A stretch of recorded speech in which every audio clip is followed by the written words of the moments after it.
Capítulo 7. Rompiendo la barrera de los convencionalismos. No hay reglas, ni leyes, ni tradiciones que se puedan aplicar universalmente, incluyendo esta. El mundo está lleno de debes hacer esto, que la gente aplica a su comportamiento sin previa evaluación. Y la suma total de todos debes componen una gran zona errónea. Es muy posible que te dejes guiar por una serie de normas y principios con los que ni siquiera estás de acuerdo y que sin embargo seas incapaz de romper con ello y decidir por ti mismo lo que va bien o no te va bien a ti personalmente. No hay nada absoluto, no hay normas ni leyes que siempre tengan sentido o que sean beneficiosas para todos en todas las ocasiones. La flexibilidad es una virtud mayor y sin embargo puede que te sea difícil e incluso imposible quebrantar una ley inútil o violar una tradición absurda. El condicionamiento a la sociedad o mediocultura puede ser muy útil a veces, pero si esto es llevado a un punto extremo, puede convertirse en una neurosis, particularmente si el resultado de esta adaptación a los debes hacer esto o aquello es la infelicidad, la depresión o la ansiedad. De todo esto no se puede deducir ni tampoco se trata de sugerir de manera alguna que tu actitud debe ser la del desprecio a la ley o de romper las reglas simplemente porque te parece lo apropiado en un momento dado. Las leyes son necesarias y el orden es parte importante de la sociedad civilizada. Pero la obediencia ciega a los convencionalismos es algo completamente distinto, algo que puede ser mucho más destructivo para el individuo que el hecho de violar las leyes. A menudo, estas leyes son absurdas y las tradiciones dejan de tener sentido. Cuando este es el caso y tú dejas de funcionar eficientemente porque sientes que debes obedecer estas leyes sin sentido, quiere decir que ha llegado el momento de reconsiderar tanto las normas como tu comportamiento. Como dijo una vez Abraham Lincoln, nunca tuve una política que pudiese aplicar siempre. Simplemente trataba de hacer lo que me parecía sensato en el momento preciso. No fue nunca esclavo de una política determinada que tuviera que ser aplicada en cada caso, aunque ésta hubiese sido concebida con esa intención. Un debe es malsano solo cuando se cruza por el camino de los comportamientos sanos y eficientes. Así, cuando descubres que estás haciendo cosas desagradables y que no son productivas debido a algún debe, quiere decir que has renunciado a tu libertad de elección y estás permitiendo que te controle alguna fuerza exterior. Un examen más profundo y detallado de este control interno en comparación con el control externo de ti mismo será muy útil antes de seguir observando estos debes erróneos que pueden estropearte tu vida. Locus de control interno versus locus de control externo. Se ha calculado que un buen 65% de la gente en nuestra cultura tiene una orientación de personalidad más externa que interna. Esto quiere decir que es muy probable que tú encajes en esta categoría con mayor frecuencia que con la otra. ¿Qué quiere decir ser externo en tu locus de control? En esencia, ser externo quiere decir que tú responsabilizas de tu estado emocional en tus momentos presentes a alguien o algo externo, o sea, algo que está fuera de ti. Si te preguntaran, ¿por qué te sientes mal? Y tú contestas con respuesta como, mis padres me trataban mal, ella me ofendió, mis amigos no me quieren, no tengo suerte, o las cosas no van bien, ello significaría que estás dentro de la categoría externa. Y por lo mismo, si te preguntaran por qué eres tan feliz y tú contestaras, mis amigos me tratan bien, mi suerte ha cambiado, nadie me está fastidiando o se jugó por mí, querría decir que aún estás dentro de un marco de referencia externo, atribuyéndole la responsabilidad de lo que tú sientes a alguien o algo está fuera de ti. La persona que tiene un locus de control interno es la que coloca firmemente sobre sus propios hombros toda la responsabilidad por lo que él mismo siente, y este tipo de persona es muy rara dentro de nuestra cultura. Al contestar ese tipo de preguntas, contestas con respuestas interiormente dirigidas como ser: lo que me digo a mí mismo es un error. Le doy demasiada importancia a lo que dicen los demás. Me preocupa lo que pueda decir la gente.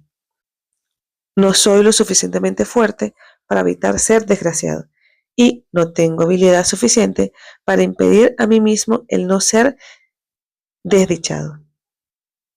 Del mismo modo, cuando la persona con coherencia interior está en buena situación, contesta con referencias que empiezan con un yo o a mí. Como por ejemplo: yo trabajé duro para ser feliz, yo he logrado que las cosas me funcionen, me estoy diciendo a mí mismo cosas positivas, yo soy responsable de mí mismo y es aquí donde quiero estar. Así pues, hay una cuarta parte de la gente que asume la responsabilidad de sus propios sentimientos y al resto le echa la culpa de los mismos a causas externas. ¿Dónde encajas tú? Virtualmente, todas las normas y las tradiciones son impuestas por naturaleza externas, es decir, que provienen de algo o alguien que se encuentra fuera de ti mismo. Si estás recargado de debes y eres incapaz de romper con los convencionalismos prescritos de los demás, entonces quiere decir que estás en el grupo de los externos. La actitud de una paciente que vino a verme hace poco es un excelente ejemplo de este tipo de pensamiento externamente dirigido. La llamaremos Bárbara. Su mayor problema era la obesidad, pero también tenía una cantidad de pequeñas carencias y conflictos. Cuando empezamos a hablar de su problema de exceso de peso, ella me dijo que siempre había sido demasiado gorda porque tenía un problema de metabolismo y porque su mamá le había obligado a comer cuando era pequeña.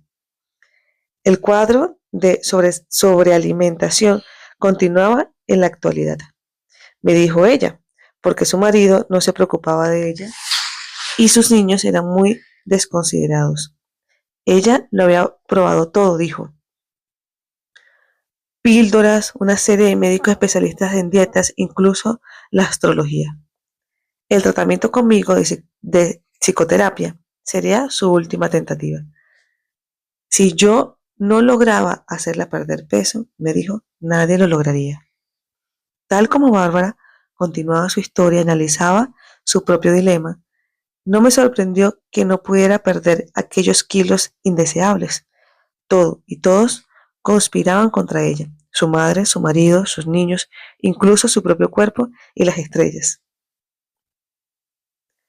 El Weight Watchers y los médicos especialistas podían ayudar a personas menos problematizadas, pero en el caso de Bárbara, las desventajas eran demasiado grandes.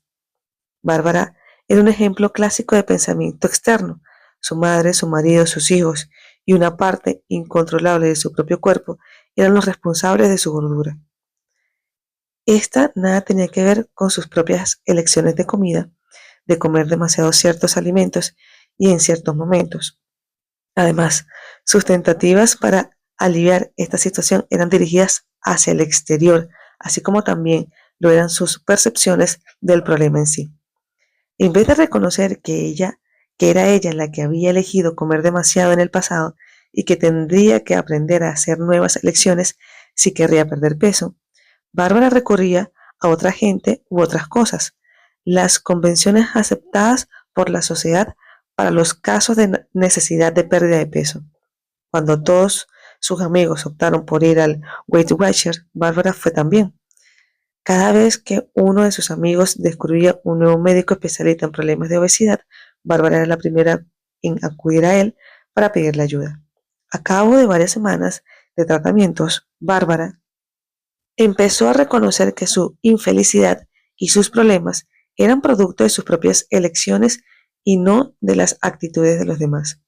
Empezó reconociendo que simplemente comía demasiado, más de lo que realmente quería algunas veces, y que no hacía suficiente ejercicio.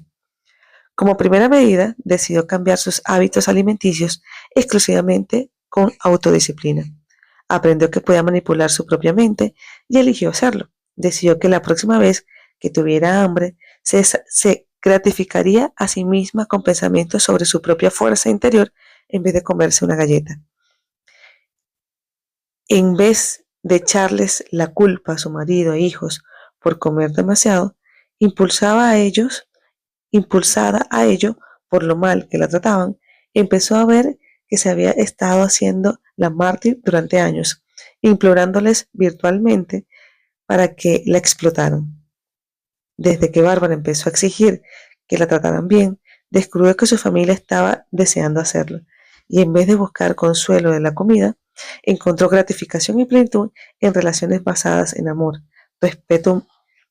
y respeto mutuos. Bárbara incluso decidió pasar menos tiempo con su madre, quien, a su entender, dominaba su vida, arruinando con exceso de comida. Cuando Bárbara reconoció que su madre no la dominaba y que podía verla cuando quisiera, no cuando su madre decía que debía hacerlo, e igualmente que ella no tenía que comerse esos trozos de pastel de chocolate simplemente porque su madre decía que debía comérselo, empezó a disfrutar de los momentos que pasaban juntas en vez de molestarse. Finalmente, Bárbara se dio cuenta de que la terapia no tenía nada que ver con nada que tuviera fuera de ella misma. Yo no podía cambiarla, ella tenía que cambiarse a sí misma. Esto tomaría su tiempo, pero gradualmente, con gran esfuerzo. Bárbara cambió sus debes externos por normas internas basadas en su propio criterio. Ahora no solo está más delgada, sino que es también más feliz. Ella sabe que no es feliz por su marido, ni por sus hijos, ni por su madre, ni por las influencias astrales. Sabe que se lo debe a sí misma, pues ahora es ella quien controla su propia mente. Los fatalistas, los deterministas y la gente que cree en la suerte están en el grupo de los externos. Si tú crees que tu vida ha sido planificada para ti de antemano, y que solo necesitas caminar por los caminos adecuados, quiere decir que estás bien provisto de todos los debes que sirven para mantenerte dentro de tu mapa de caminos previamente trazados. Nunca lograrás tu propia realización si persistes en dejarte controlar por fuerzas externas o persistes en pensar que eres controlado por fuerzas externas. El ser eficiente y positivo no implica la eliminación de todos los problemas que se te presentan en la vida. Lo que se implica e importa es el mover el locus de control del exterior al interior. De esta manera, te responsabilizas de ti mismo personalmente de todo lo que experimentas emocionalmente. Tú no eres un robot que manejas tu vida por control remoto, un control lleno de reglas impuestas por otras personas y por reglamentos que no tienen sentido para ti. Tú puedes analizar más determinadamente estas reglas y empezar a ejercitar un control interno sobre tu propio pensamiento, tus propios sentimientos y tu propio comportamiento. La culpabilidad y el culto al heive, puntos extremos del comportamiento orientado hacia el exterior. Echar la culpa a los demás es una artimaña muy práctica cuando no quieres asumir la responsabilidad de algo que pasa en tu propia vida. Es el refugio de la gente orientada hacia el exterior. Todo tipo de culpabilización es una pérdida de tiempo. Por más fallas que tenga el otro y por más culpa que tenga de lo que a ti te sucede, tú mismo no cambiarás. Lo único que hace la culpabilización es alejar la atención de ti cuando buscas razones externas para aplicar tu infelicidad o frustración. Pero la culpa en sí misma es una necesidad. Incluso si algún efecto puede tener la culpabilización, no será sobre ti. Puedes lograr que la otra persona se sienta culpable por algo al echarle la culpa de ello, pero que no lograrás cambiar lo que hay en ti que te está haciendo infeliz. Puedes lograr no pensar en ello, pero no lograrás cambiarlo. La tendencia a situar en los demás los propios problemas puede conducir al extremo opuesto cuando sale a la superficie como el culto al héroe, o sea, una exagerada admiración por otra persona. En este caso, te puedes encontrar mirando a los demás para determinar tus propios valores. Si fulanito de tal lo hace, pues yo también debo hacerlo. El culto al héroe es una forma de autorrepudio. Hace que los otros sean más importantes que tú y condiciona tu propia realización a lo exterior a ti. Si bien no hay nada autofrustrante en apreciar y admirar a los demás y sus logros y talentos, esta actitud te puede convertir en una zona errónea cuando tú modelas tu comportamiento en el patrón de los demás. Tus héroes son seres humanos, todos son seres humanos. Cada día hacen las mismas cosas que tú, les pica donde a ti te pica, por la mañana tienen mal aliento igual que tú. El único héroe bueno es un bocadillo de jamón y queso o posiblemente unas berenjenas a la parmesana. Con los demás malgastas tus esfuerzos. Ninguno de los grandes héroes de tu vida te han enseñado nada y no son mejores que tú en nada. Políticos, actores, atletas, estrellas de rock, tu jefe, tu terapeuta, el profesor, tu cónyuge, tu pastor o quien sea, son simplemente muy capaces de lo que hacen, nada más. Si tú los conviertes en héroes y los encumbras a posiciones que están por encima tuyo, es porque estás dentro de la bolsa externa de los que les atribuyen a los demás la responsabilidad de las cosas buenas que les pasan y sienten.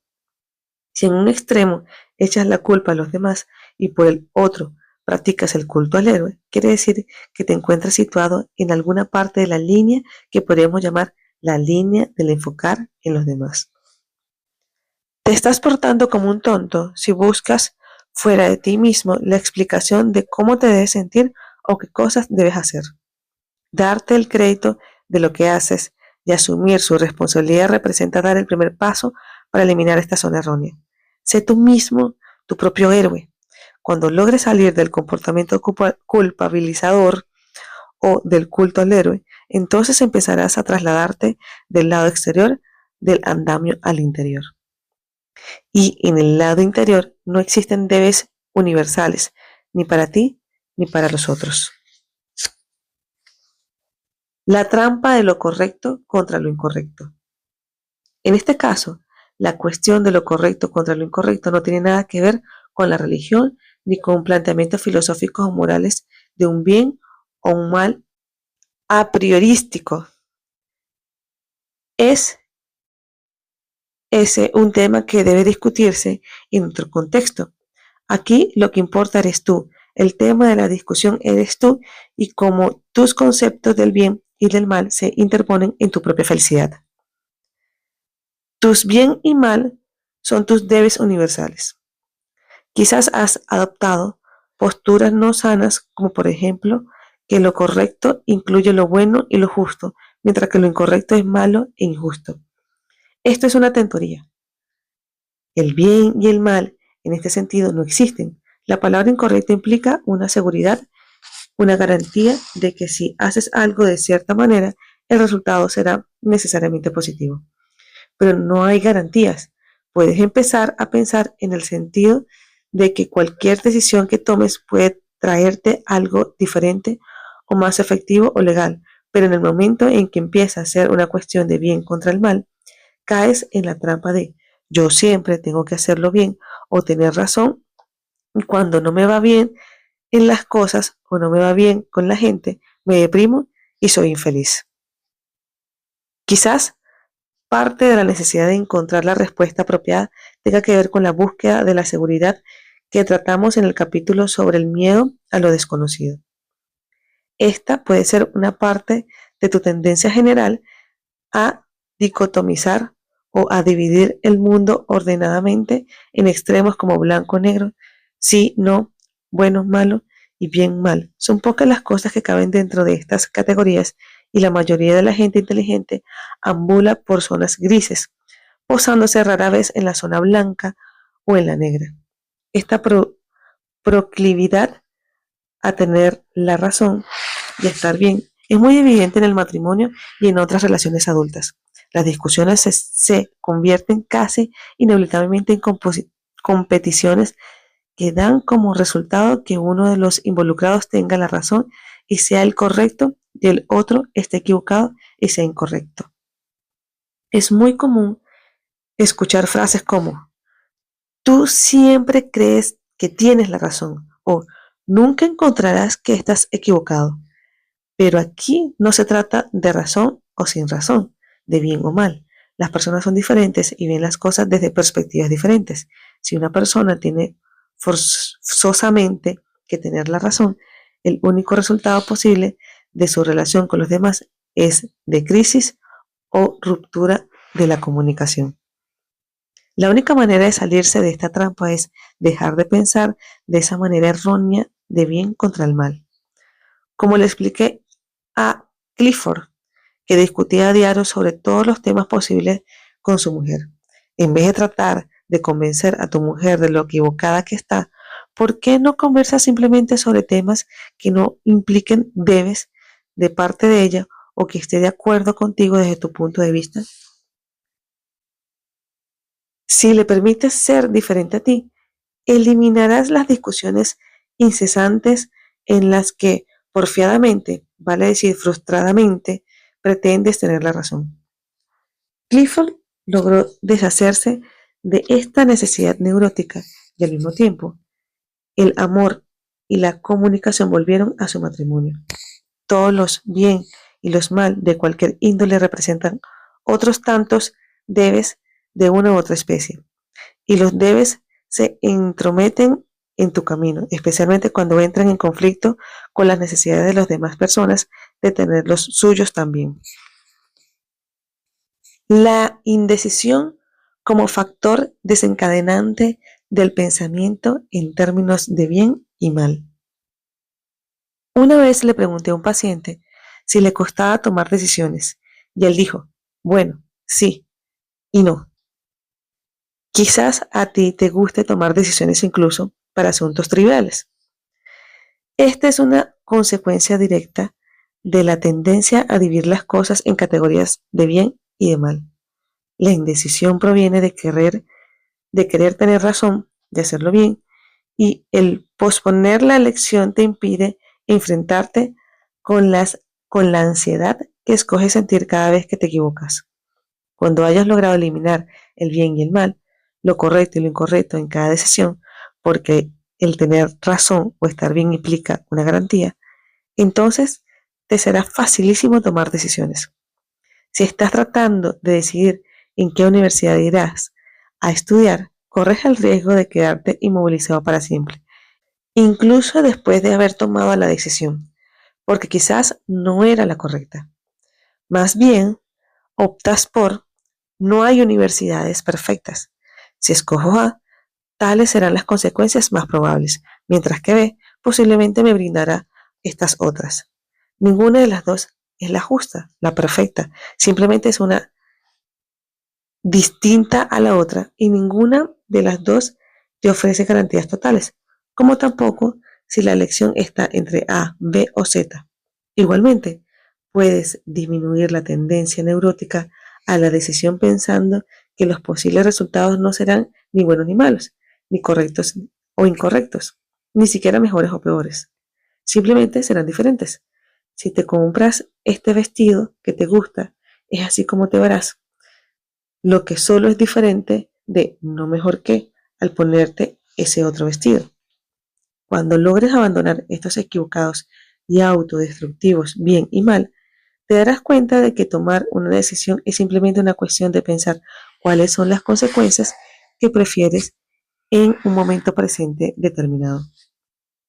Y si empiezas a optar por arrepentirte en vez de tomar una decisión, en vez de decir que el arrepentimiento es una pérdida de tiempo porque te mantiene viviendo en el pasado, simplemente habrás podido tomar una decisión distinta en tu próximo momento presente, una decisión que tendrá consecuencias que la decisión anterior no logró aportar. Pero todo esto debe hacerse sin tratar de enmarcar esas decisiones dentro de las categorías de bien y de mal. Nada es más importante que cualquier otra cosa.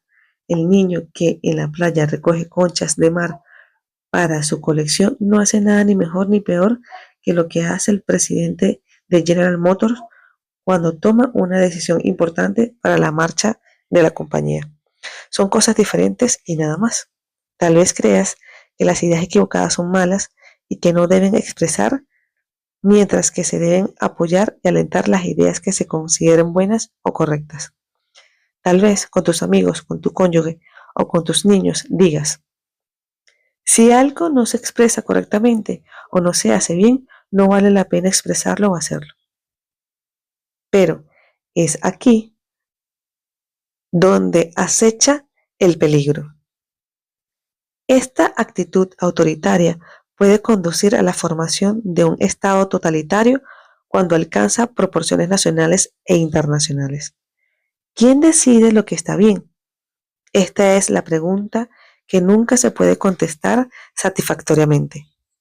La ley no decide si algo está mal, solo si es legal.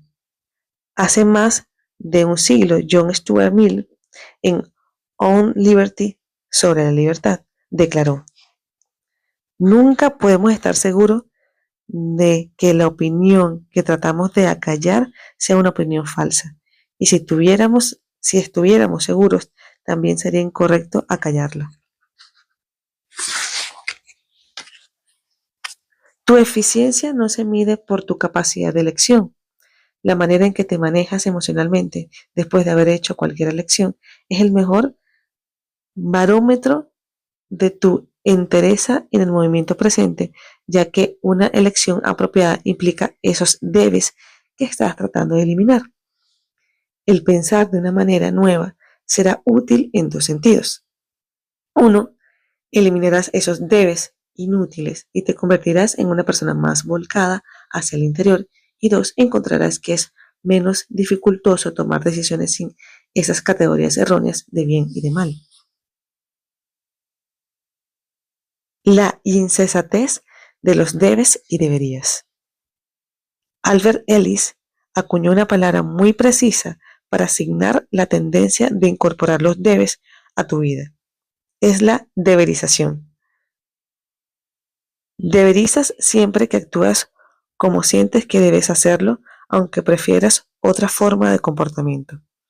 Karen Horney, la brillante psiquiatra, ha dedicado a este tema todo un capítulo de su libro Neurosis y Desarrollo Humano y lo titula La tiranía del deberías. Ella comenta, los debes y deberías siempre producen una sensación de tensión que aumenta a medida que la persona trata de actualizar sus debes dentro de su comportamiento. Más aún, debido a la externalización del proceso, los debes siempre contribuyen a perturbaciones en las relaciones humanas de una u otra manera. ¿Acaso los debes determinan gran parte de tu vida? ¿Sientes que debes ser amable con tus colegas, apoyar a tu cónyuge, ayudar a tus niños y trabajar mucho siempre? Y si alguna vez fallas en alguno de estos debes, te enfadas contigo mismo y por ello asumes la molestia y la tensión o tirantez a la que alude Karen Horney. Pero quizás estos no son tus debes, si de hecho pertenecen a otros y tú simplemente los has tomado prestados, entonces estás deberizando. Existe la misma cantidad de debes que de no debes.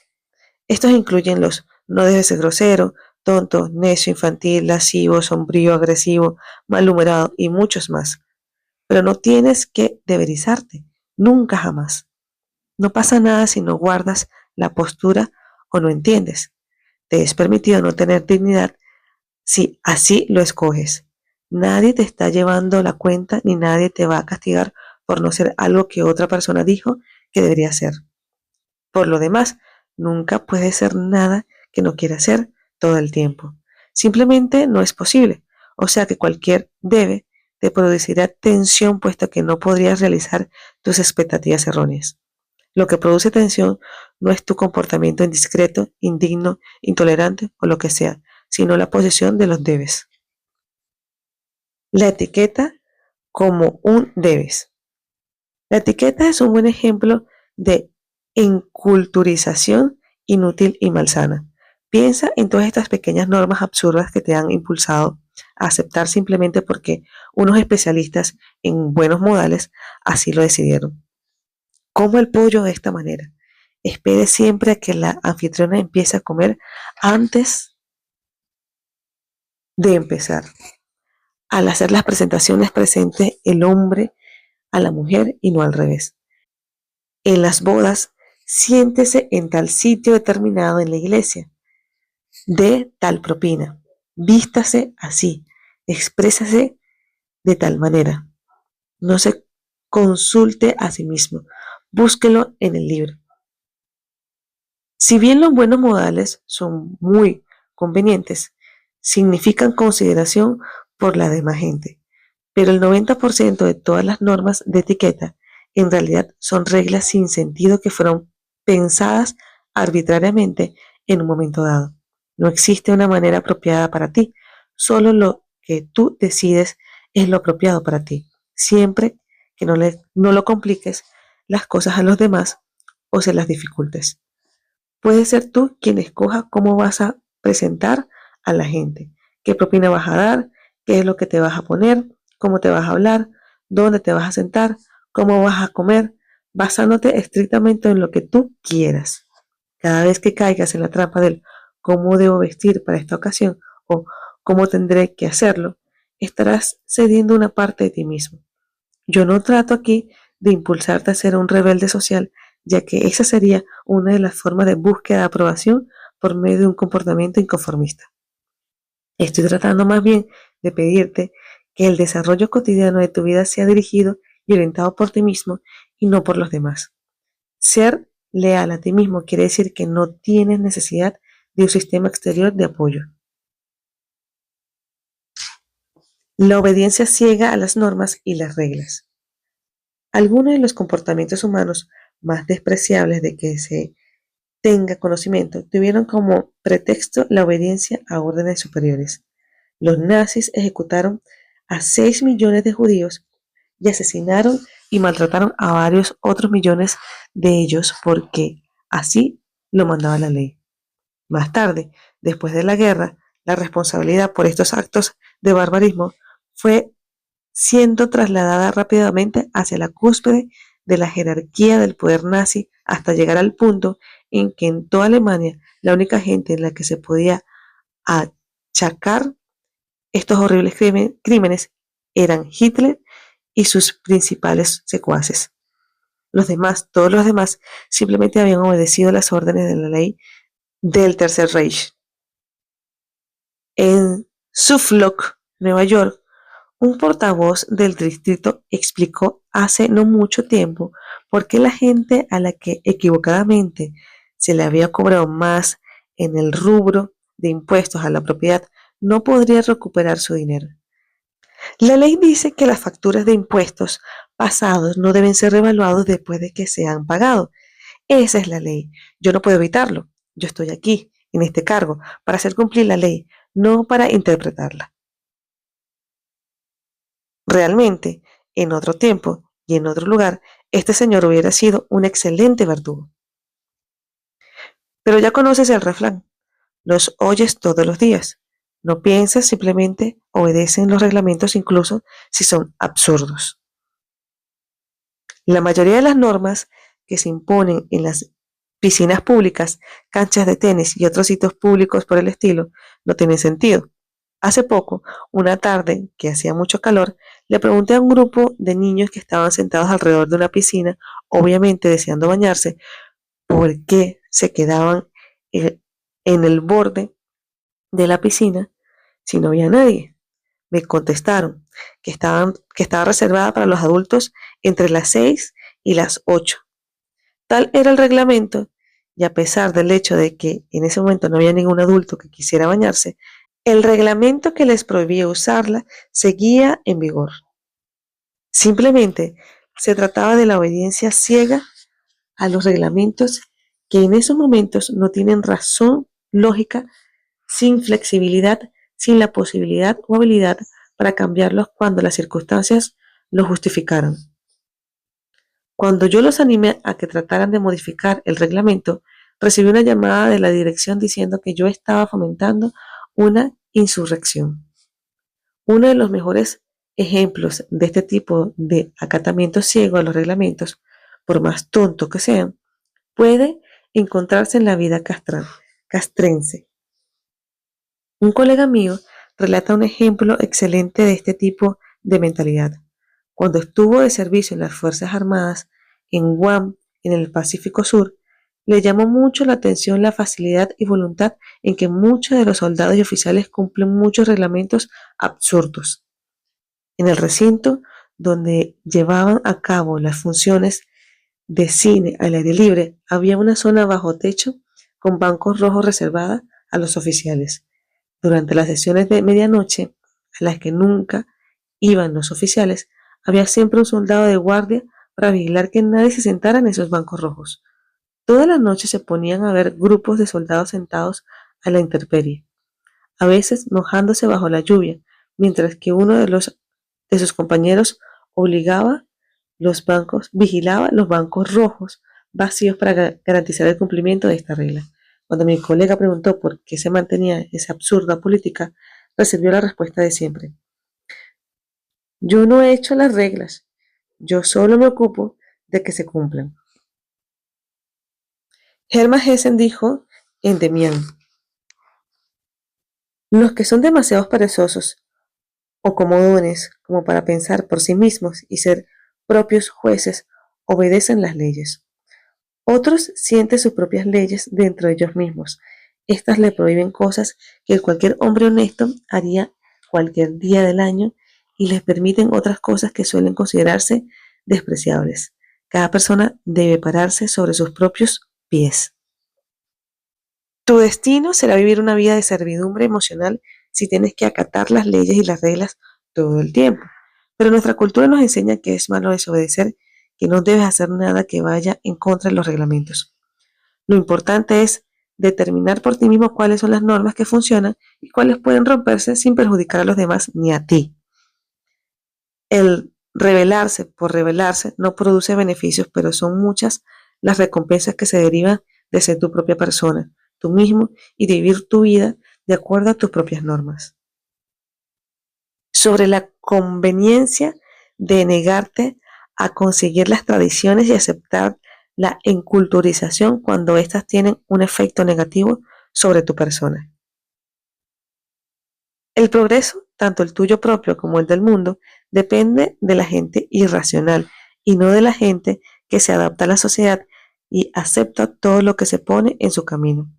El progreso depende de seres que son innovadores, que rechazan los convencionalismos y modelan sus propios mundos, a fin de pasar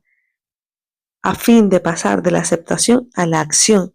Tendrás que aprender a resistirte a la enculturización y a las influencias que te presionan para que te sometas, para poder funcionar plenamente.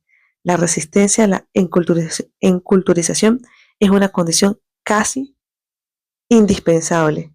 Puede que algunos te consideren un insubordinado y ese es el precio que tendrás que pagar por el hecho de pensar por ti mismo. Es muy posible que piensen que eres diferente, que te consideren un egoísta o un rebelde, que mucha gente considera normal, te critiquen o incluso que a veces te aíslen y te excluyen. Mucha gente no aceptará un buen grado tu resistencia a las normas que ellos han adoptado para ti mismo.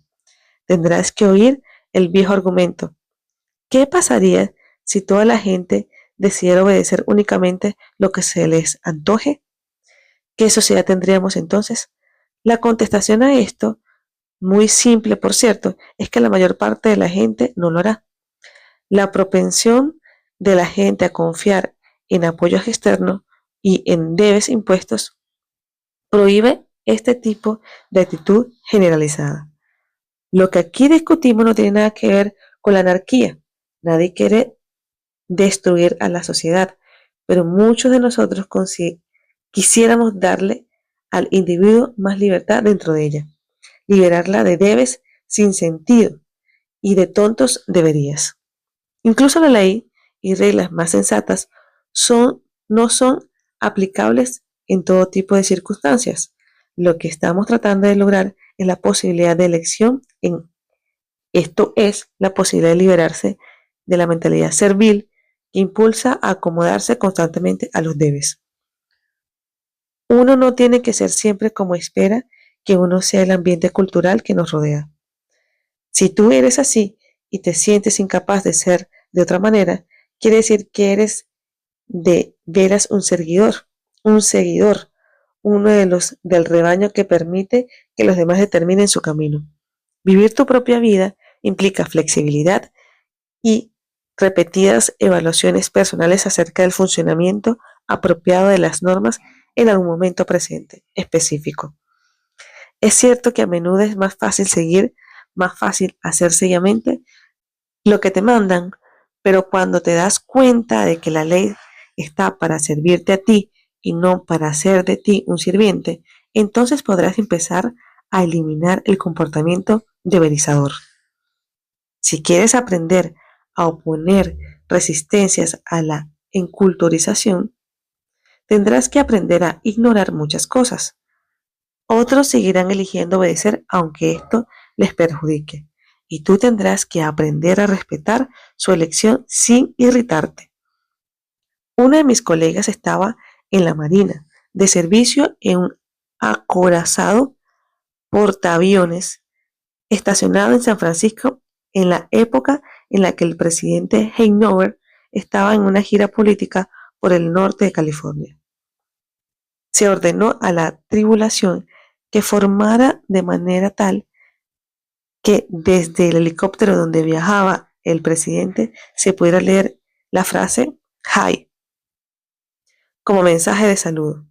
Mi amigo decidió que la idea era delirante y decidió no hacerlo, porque el hecho iba en contra de todo lo que él creía y de su actitud ante la vida. Pero en vez de organizar una revuelta, simplemente se fue aquella tarde y dejó que todos los demás participaran en este humillante ritual. Pasó por alto su oportunidad de ponerle un punto a la I en high. No hizo, no hizo sentirse mal ni trató de humillar a los que habían escogido otra actitud. No se embarcó en peleas inútiles. Simplemente se encogió de hombros y dejó que los demás siguieran su camino. La resistencia a la enculturización significa tomar tus propias decisiones y llevarlas a cabo lo más eficiente y generalmente posible. Nada de bombos y platillos o demostraciones hostiles que no surtirán ningún efecto. Los reglamentos tontos, las tradiciones y políticas necias no desaparecerán jamás, pero tú no tienes forzosamente que ser parte de ellas. Simplemente encógete de hombros mientras los otros siguen a las ovejas del rebaño. Si ellos quieren comportarse de esa manera, está muy bien para ellos, pero no para ti. Armar un lío es casi siempre la mejor manera de traer la ira y crearte obstáculos. Todos los días te encontrarás con muchas oportunidades en que será más fácil evitar sencillamente las reglas en vez de organizar un movimiento de protestas. Tú puedes decidir el tipo de persona que tú quieres ser o la que los demás quieren que seas. Esto depende de ti. Virtualmente todas las ideas que han producido camino en nuestra sociedad fueron en uno u otro momento rechazadas desdechosamente y muchas de ellas fueron también ilegales. Todo progreso implica una oposición violenta, pues es un insulto a los viejos reglamentos que ya tienen vigencia. La gente ridiculizó a los Edison, Henry Ford, Einstein y hermanos Wright hasta que estos triunfaron. Tú tendrás también que enfrentarte con desprecios y desdenes cuando empieces a oponerte a las reglas y políticas sin sentido. Algunos típicos comportamientos del debería. Si pasáramos lista a los comportamientos del debería en nuestra cultura, podríamos llenar libros enteros. He aquí un muestrario de los ejemplos más comunes. Creer que hay un lugar para cada cosa y que cada cosa debe estar en su lugar. El síndrome de la organización significa que te sientes incómodo cuando las cosas no están en el lugar que les han asignado. Preguntar, ¿cómo debo vestirme para esta ocasión? De forma regular, como si hubiera una sola manera apropiada de vestirse y esta fuera determinada por otra gente. Los pantalones blancos, los colores pasteles se llevan solo en el verano. La lana es siempre un material invernal. Hay muchos otros debes similares controlados por las estaciones que se infiltran en tu vida. En Hawái, James Mickler describe a los nativos de Nueva Inglaterra que se iban a vivir a Hawái, que ésta tiene un clima tropical y cuando llegaba el mes de octubre, aunque hiciera 40 grados de calor, sacaban su ropa de invierno y andaban incómodamente vestidos durante 6 meses. ¿Por qué? Porque así debería ser. Ser esclavo de los dictados de los críticos de la moda y usar solo lo que se usa, porque después de todo, tienes que estar a tono. Aceptar las afirmaciones de que ciertas bebidas van con ciertas comidas, que con el pescado y las aves hay que beber vino blanco, que el vino tinto es apropiado solo para la carne. Estar encerrado en las reglas de alguna persona que ha decidido que hay que comer y que no. Trasladar la culpa de tus actos a otras personas. En realidad la culpa es de ella. Por ella llegamos tarde. No me culpes a mí. Él es quien lo hizo. Tener que asistir a una boda a la que te han invitado y enviar un regalo aunque no te gusten los novios. Simplemente no desechar las invitaciones aunque quisieras hacerlo. Puedes fastidiarte el hecho de comprar el regalo, pero lo haces de todos modos porque así es como deben ser las cosas. Del mismo modo, asistir a un entierro al que preferirías no ir, pero lo haces porque eso se espera de ti. Tienes que concurrir a esas funciones formales para demostrar que compartes un sufrimiento o sientes respeto o cualquiera de las emociones apropiadas. Asistir a servicios religiosos que te disgustan y en los que no crees porque es lo que se espera de ti y tú quieres hacer lo que se considera apropiado. Darles títulos a los que te sirven, lo que por implicación los incumbre en una posición más elevada que la tuya. ¿Cómo llamas a tu dentista? Se le llama doctor. ¿Se trata solo de un título vocacional? ¿Acaso dices carpintero Jones o fontanero Smith? Si es por respeto a su posición, ¿qué es lo que te hace pensar que su posición es más elevada que la tuya? Si se le paga para que te sirva, ¿por qué te diriges a él por un título y él a ti por tu nombre? Irte a la cama cuando es hora de dormir y no cuando estás cansado. Tener relaciones sexuales solo de una o dos maneras porque esas son las únicas maneras aceptables o practicar en actividades sexuales solo cuando las circunstancias son apropiadas, como por ejemplo que los niños estén dormidos, que no estén cansados, que la habitación esté oscura, que estés en tu propia cama y así por el estilo. Seleccionar roles en el diario vivir porque la cultura lo impone o demanda. Las mujeres friegan los platos, los hombres sacan la basura. El trabajo de la casa es para la esposa, el trabajo fuera es para el marido. Los niños hacen esto, las niñas hacen lo otro. Obedecer una serie de tontas reglas y tradiciones domésticas que no funcionan para tu familia, como pedir permiso para levantarte de la mesa, el que todos coman al mismo tiempo, a la misma hora, cuando en realidad es más incómodo hacerlo de esa manera, irse a dormir con un horario injustificado, seguir las normas impuestas por todos los carteles de señales aunque no tenga sentido, no hablar, no pensar, no a cualquier cosa, sin jamás desafiar los dictados de una señal, o quisiera atreverse a pensar que esa señal no tiene por qué estar allí en primer lugar. La gente hace las señales y la gente también se equivoca. Por ley. Comer todos los domingos en casa de mamá, aunque preferirías no hacerlo. Después de todo, es una tradición y si a todos les gusta, incluyendo a mamá, hay que preservar la tradición. Leer un libro, empezar siempre en la página 1 y leerlo entero hasta el final, a pesar de que gran parte de él no te interese o no te sirva. Terminar un libro que no te gusta simplemente porque has llegado a la mitad y si has leído la mitad, tienes que leerlo todo. Que las mujeres no inviten nunca a los hombres a salir, pues de todo, ese es el papel del hombre. O no empezar nunca una conversación telefónica o abrirle la puerta a un hombre, o pagar la cuenta, o seguir muchas tradiciones absurdas por el estilo que no sirven para nada en la realidad. Mandar tarjeta de felicitación por Navidades y fiestas cuando te molesta hacerlo. Hacerlo porque siempre lo has hecho y porque es lo que se espera de ti. Trata de sacar buenas notas en los estudios o forzar a tus hijos a que las saquen. Aprender y estudiar no para tu propia satisfacción, sino por los símbolos que eventualmente aparecerán en el diploma. Preguntarse siempre, ¿será ella, él, la persona apropiada para mí? Y andar siempre atormentado en busca de la persona adecuada. Ir a todas partes con tu pareja porque así se supone que tiene que ser, aunque ambos prefieran estar en sitios diferentes en un momento dado. Consultar siempre que uno de esos libros que explican cómo hacer las cosas porque cada cosa, cada trabajo debe hacerse de cierta manera. No poder diferenciar entre los manuales que proporcionan información útil y los que simplemente te dicen cómo tendrían que ser las cosas. Si será este el vestido apropiado, el sombrero, el automóvil, el aliño de ensalada, canapé, libro, universidad, trabajo, etc.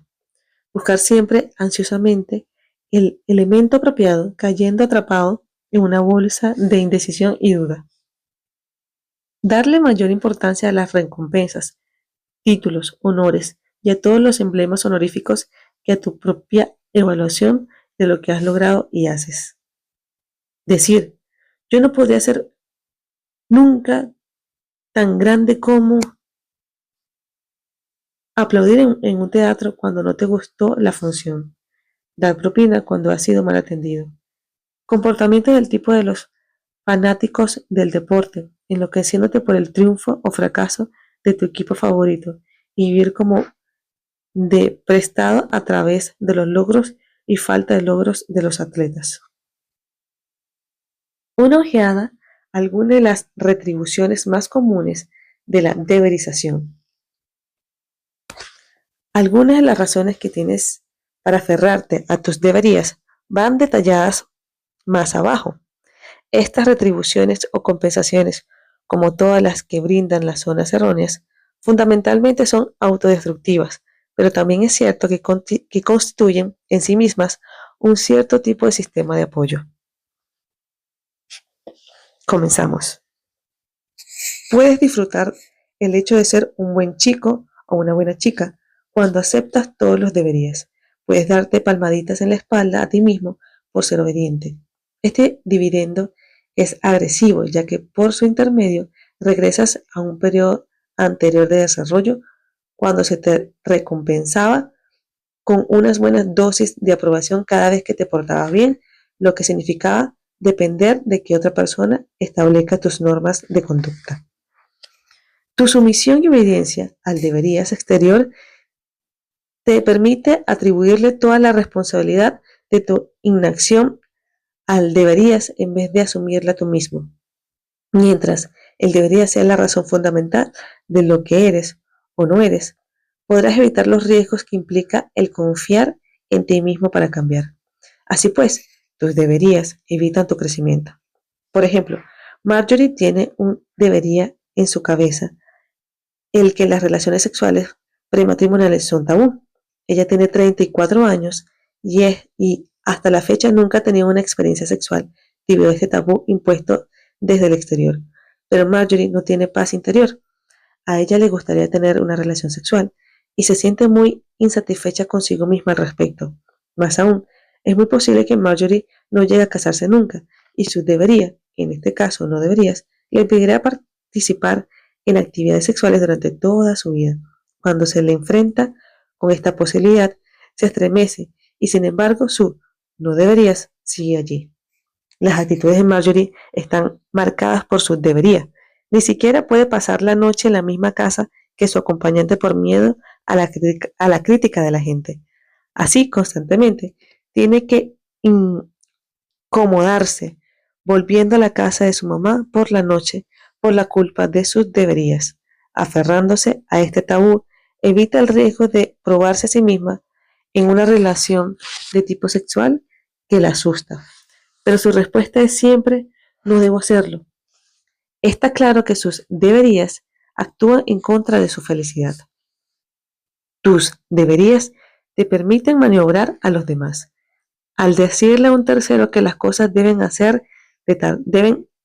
de tal forma determinada, después lograr que lo haga como tú quieres. Es más fácil sacar de relucir un debería cuando te falta confianza en ti mismo. Al palidecer tu propia imagen, el debería te sirve de evaluarte. ¿Te es posible seguir estando satisfecho con tu propio comportamiento y mantener vivos tus sentimientos hostiles cuando los demás no encajan en los deberías que tienes para ti mismo y para el resto del mundo? De ese modo, mejoras la opinión de ti mismo en tu propia mente a expensas de los demás porque estos no obedecen las normas establecidas. Puedes ganarte la aprobación de los demás adaptándote a lo establecido. Te sientes bien porque te integras, que es lo que siempre te han dicho que deberías hacer.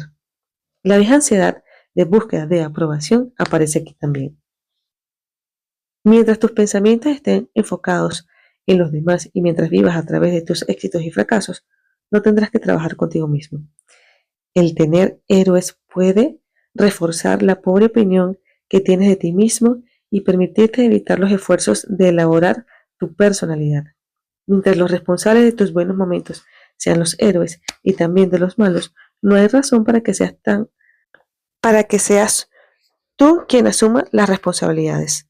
Tu propia valía es, en este caso, la valía de un tercero, o sea, que es momentánea y transitoria. Depende completamente de esos grandes hombres y mujeres y de cómo actúan para ti. Algunas estrategias para eliminar algunos de tus deberías. Básicamente, tu trabajo de limpieza en esta zona implica correr riesgos, hacer cosas, decidirte a ser diferente de lo que te han enseñado a hacer. Es lo que te conviene cuando esas reglas ya no funcionan. He aquí algunas tácticas que te serán útiles para salirte de tus hábitos deberizadores. Empieza echando una ojeada indagatoria y profunda a tu comportamiento. Estudia los dividendos neuróticos de los que hablamos anteriormente. Entonces, pregúntate a ti mismo por qué te estás cargando con tantos deberías. Pregúntate a ti mismo si realmente crees en ellos o si simplemente te has acostumbrado a comportarte de esa manera. Haz una lista de todas las normas que cumples y respetas y que no te parecen pertinentes. Esos estúpidos comportamientos convencionales de los que tanto te quejas y de los que no te pueden liberar y de los que no te puedes liberar. Luego, haz tus propias normas de conducta, escogiendo las que tengan más sentido para ti. Anótalas, aunque en este momento no te sientas capaz de vivirlas. Empieza a crear tus propias tradiciones. Por ejemplo, si siempre has decorado tu árbol de Navidad la víspera de Navidad y prefieres hacerlo 3 días antes, empieza una nueva tradición, una tradición que tenga sentido para ti. Organiza una reunión de consulta con tus parientes y amigos para discutir las múltiples normas de conducta que todos seguís y que no os gusta o encontrarías desagradables. Quizás entonces podréis formular nuevas normas que a todos les os parezca más razonables. Te darás cuenta de que las viejas normas siguen vigentes porque nadie ha pensado seriamente en desafiarlas o en poner en duda su eficacia y actualidad. Haz un diario externo-interno. Anota tus referencias externas en las que confíes a otros la responsabilidad de lo que tú estás sintiendo. Comprueba si puedes trasladarte al lado interno en algunos actos de valor. Apunta cuidadosamente tus logros en el esfuerzo de trasladarte al lado interno. Comprueba cuántas normas les impones a los demás. Pregúntales si realmente necesitan esas directivas o si se comportarían de la misma manera sin ellas. Puede que incluso te des cuenta de que ellos pueden proponer pautas más eficientes y flexibles para las tuyas. Corre el riesgo de enfrentarte o oponerte a alguna regla o política que quisieras eliminar. Por ejemplo, si eres mujer y siempre has pensado que una mujer no debe llamar a un hombre para invitarlo a salir y te encuentras sin nada que hacer un fin de semana, llama a algún amigo y ve qué pasa. O lleva de vuelta a la tienda alguna prenda de vestir que resultó fallada, aunque la norma del establecimiento no se admiten devoluciones o no se reembolsará el dinero, y enfréntate con esta política lo más eficientemente que puedas, alegando que te quejarás a los jefes si fuera necesario. No te dejes guiar por las normas de otros que terminan convirtiéndote en víctima como resultado final. Piensa en las decisiones como en actos que provocarán diferentes resultados en vez de actos que están bien o mal. Al tomar decisiones, elimina la noción de bien y mal y di que cualquiera está bien, solo que queda una tarea distintas, solo que cada una traerá distintas consecuencias. Confía en ti mismo al tomar una decisión en vez de buscar un apoyo externo que te ofrezca alguna garantía. Complácete a ti mismo en vez de acatar normas externas. Trata de vivir tus momentos presentes y haz tus normas y tus deberías para esa ocasión solamente. En vez de asumirlos como universales, reconócelos como pertinentes y aplicables solos en este momento. Rehúsa compartir con nadie tu comportamiento antinormativo. Es solo para ti y no quieres caer en una posición de búsqueda de aprobación en la que la razón para resistir a la enculturización es la de llamar la atención y por ende la adulación de los demás. Rechaza los roles que tú y otros están asumiendo en tu vida. Sé lo que quieres ser, sea lo que sea, en vez de que crees que se espera de ti porque eres hombre, mujer, un ser maduro o lo que sea. Niégate en un momento dado de la conversación a hablar de los demás. Practica duramente periodos cada vez más extensos a no proyectar sentimientos de culpa sobre los demás o hablar de otra persona, hecho o idea de modo quejumbroso o culpabilizante. Deja de pensar que cambien los demás. Pregúntate a ti mismo por qué han de cambiar simplemente porque a ti te gustaría que así fuera. Reconoce que todas las personas tienen derecho de ser los que escogen ser, incluso si te irritan siendo así. Haz una lista de culpas, detallado todo lo que te disgusta en ti mismo. Puede parecerse a la siguiente. ¿Qué es lo que me disgusta de mí y mi vida? Soy demasiado gordo, gorda. ¿Quién tiene la culpa? Sara Lee, mi metabolismo, los restaurantes, mamá, la genética. ¿Qué es lo que me disgusta de mí y mi vida? Tengo mala vista. ¿Quién tiene la culpa? Mis padres, abuelos, Dios, la genética, los estudios. ¿Qué es lo que me disgusta de mí y mi vida? Soy fatal para las matemáticas. ¿Quién tiene la culpa? Mis profesores primarios, hermana, genes, mamá. ¿Qué es lo que me disgusta de mí y mi vida? No tengo novio o novia. ¿Quién tiene la culpa? La fortuna, todos en la escuela son unos monstruos, no me dejan maquillarme.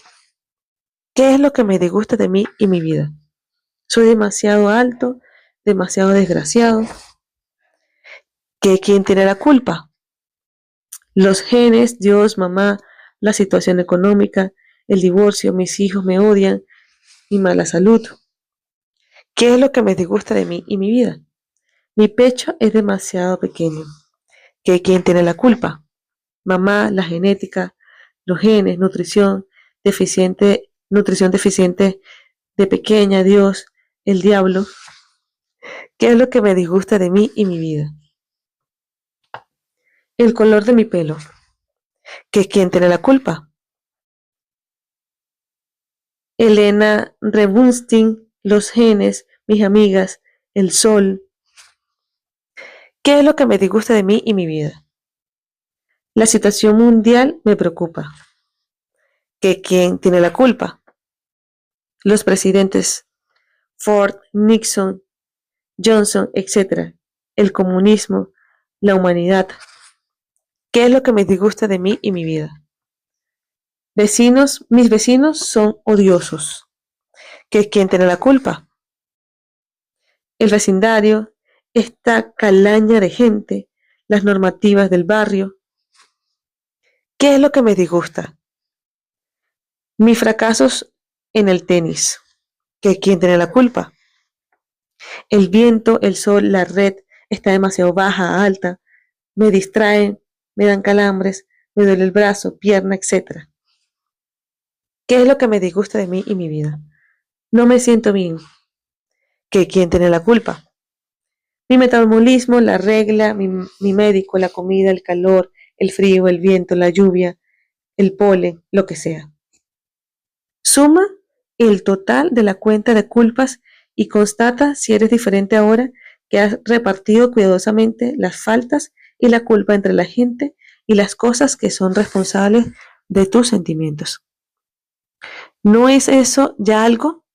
Sigue siendo exactamente el mismo. Le eches o no la culpa a alguien o algo, sigue siendo el mismo a menos que hagas algo constructivo para corregir lo que te gusta. Esto te puede servir como un ejercicio para darte cuenta de lo inútil que resulta culpar a los demás por lo que a ti te pasa. Declara en voz alta que acabas de culpar a alguien por algo y que estás trabajando contigo mismo para eliminar este tipo de comportamiento. El formulario como una meta a alcanzar estará atento a los síntomas que demuestren tu tendencia a continuar en esta dirección.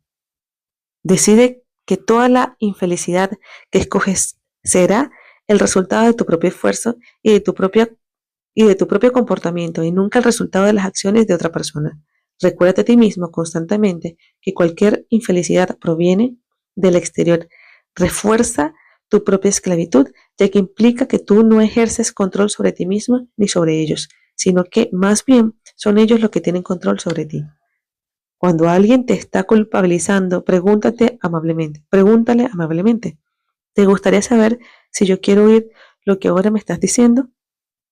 Esto es, enseña a los otros a no usarte como un receptáculo de culpa y empieza a clasificar las actitudes culpabilizadoras y echadoras de culpa de la gente, de modo que puedas aprender a reconocerlas en ti mismo. Puedes hacerlo de una manera que no ofenda, como por ejemplo, acabas de echarle la culpa a George de lo siguiente. ¿En serio crees que la tiene? O siempre dices que si subieran las cotizaciones de la bolsa, tú serías mucho más feliz. ¿Le das realmente mucha importancia si dejas que controle de este modo tu vida? El reconocer en los demás los comportamientos culpabilizantes, las culpas y los deberías te ayudarán a eliminar ese comportamiento en ti mismo. Consulta las listas de deberías que discutimos anteriormente en este capítulo. Trata de cambiar estos viejos hábitos por actitudes y comportamientos nuevos y distintos. Quizás una cena a medianoche, cambiando tu posición sexual, cambiando tu posición sexual o poniéndote el vestido que te gusta. Empieza a tener confianza en ti mismo, dándoles menos importancia a esos deberías externos. Trata de recordar lo que hace la otra gente, que no es lo que te molesta, sino tu reacción. En vez de decir, no deben hacer eso, me pregunto por qué me molesto con lo que están haciendo. Algunos pensamientos finales sobre el comportamiento deberizador. En 1838, Ralph Waldo Emerson escribió en Éticas Literarias: los hombres muelen y muelen en el molino de un axioma y lo único que sale es lo que allí se supo. Pero en el momento mismo que abandonan la tradición por un pensamiento espontáneo, entonces la poesía, el ingenio, la esperanza, la virtud, la anécdota ilustrativa, todo se precipita en su ayuda. ¿Qué pensamiento más hermoso? Sigue con la tradición y siempre serás el mismo, pero tírala por la borda y el mundo será tuyo y podrás usarlo tan creativamente como lo desees, como escojas. Conviértete en el juez de tu propia conducta y aprende a confiar en ti mismo para tomar las decisiones del momento presente. Deja de buscar en las tradiciones y las normas de toda la vida la respuesta adecuada. Canta tu propia canción de felicidad de la manera que escojas cantarla, sin preocuparte ni importarte cómo se supone que debe ser.